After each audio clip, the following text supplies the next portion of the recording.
get your real life back. Stepping out of the virtual world back into your in-person world. Hello, y'all. I'm Diana Brienne. So before anyone says anything, I want to say that the virtual world is a real world, and I've made many amazing friends or kept in touch with friends I knew before in person through the virtual world. So I love the virtual world. I'm all about the virtual world. And yet I'm all about living in my in-person world.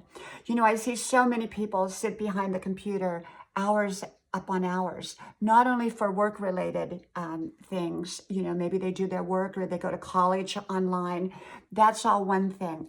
And yet I see so many people spend endless hours on the news, on social media, on videos and games especially. It just goes on, where the majority of their life seems to be spent virtually and not in alignment with their in-person life. You know, for me, I want people that I can see, I can sit down to, I can talk with in person. I cherish my virtual friends. I cherish my virtual relationships, whether I've ever met them in person or whether I've just simply met them online and may never even ever meet them in person. I cherish those relationships. And yet, for me, I make my priority my in-person relationships. I want in-person experiences. I don't want to live solely in the virtual world like I see many people do. And so for me, I want my real life.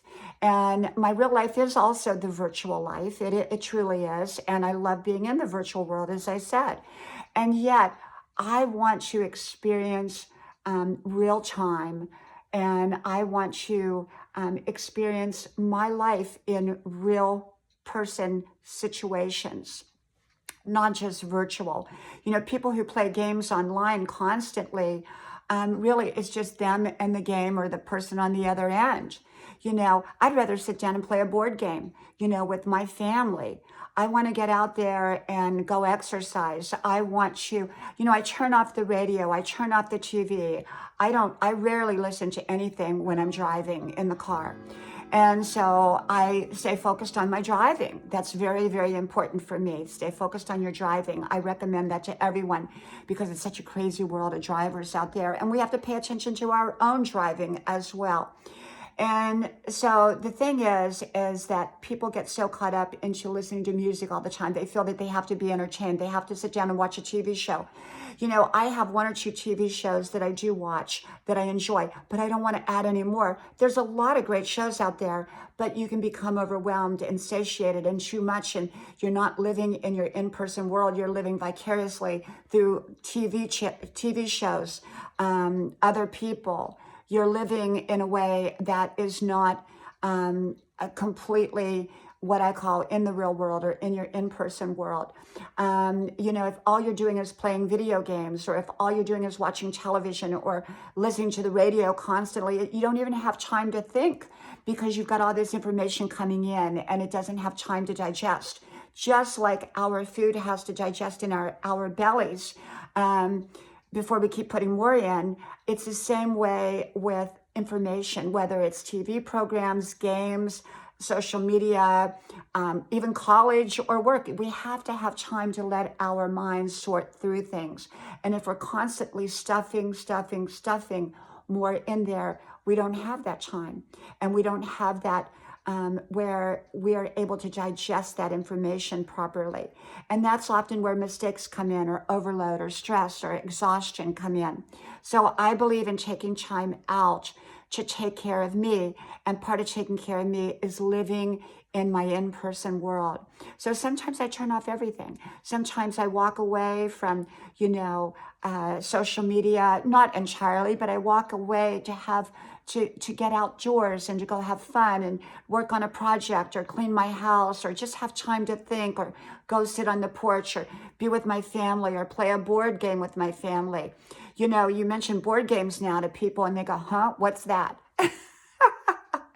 And, you know, people forgot because everything is done so virtually. You know, people shop virtually. I want to go shop in person. Okay. I like to talk to people when I'm out and about. Yes, I do order some things online and buy some things online, but I also like to get out there and shop and have fun.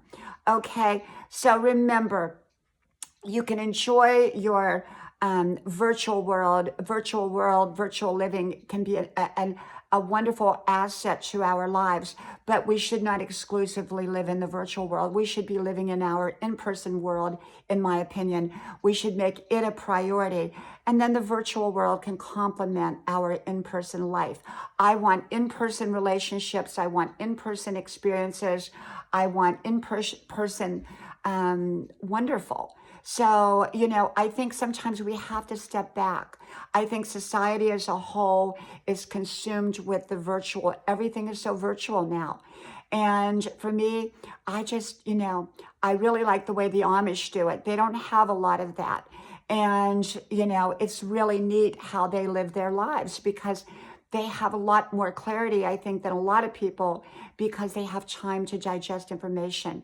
And we don't have to constantly know everything. We don't have to constantly keep adding more information. We don't have to know it all.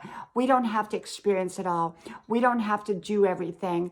We can just enjoy slowing down and enjoying life. Okay, from my house to yours. I hope to talk to you soon again. May God bless you. Bye-bye.